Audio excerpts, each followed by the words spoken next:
Turkish President Recep Erdogan recently gave a very revealing speech that the mainstream media basically ignored. According to the Middle East Media Research Institute, Erdogan said, in part, there is no power that can stand in the way of this country, Turkey. We say to our enemies, bring it on. We will not hesitate to sacrifice martyrs and wounded people in this fight.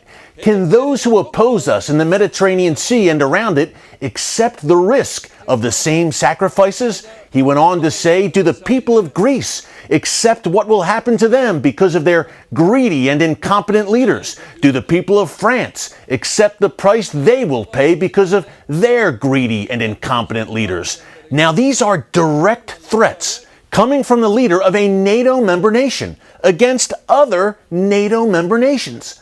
So what's really going on here? Middle East strategic analyst Avi Melamed joined us from Israel to break it down. Take a look.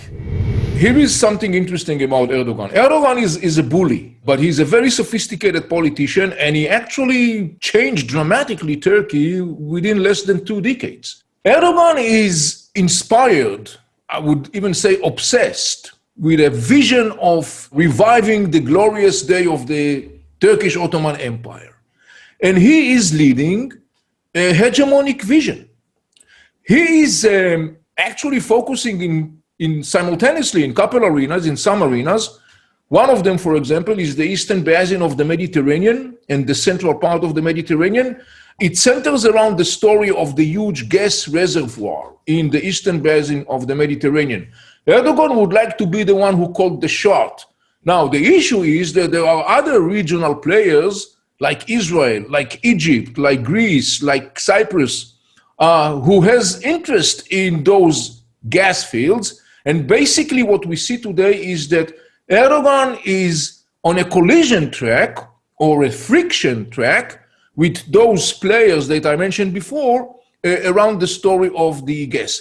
But that's not the only collision track that he is on. Erdogan, as you may know, Eric, is also involved in the war in Libya. There is a civil war in Libya going on for the last couple of years, and Erdogan is involved directly in the war in Syria, meaning he sent to Syria thousands of Syrian and non-Syrian jihadists from the north part of Syria who are actually controlled and monitored by Erdogan. He sent them to fight in Libya and supporting other Muslim Brotherhood militias in Libya.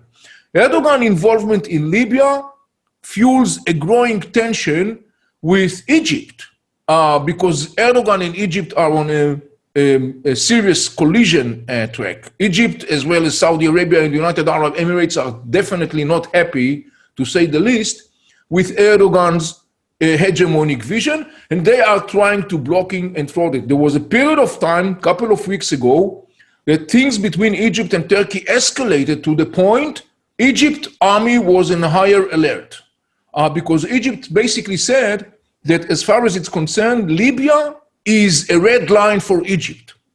Now, the growing tension in the eastern basin of the Mediterranean because of Erdogan's ambitions and proactive aggression resulted in stepping in a quite untypical way, I would say, stepping in of France and Italy that basically are sending very strong signals to Erdogan saying, back off, enough is enough. A couple of days ago, there has been a joint military drill of France, Greece, Cyprus, Egypt, including live ammunition, live fire. That was a very clear signal to Erdogan.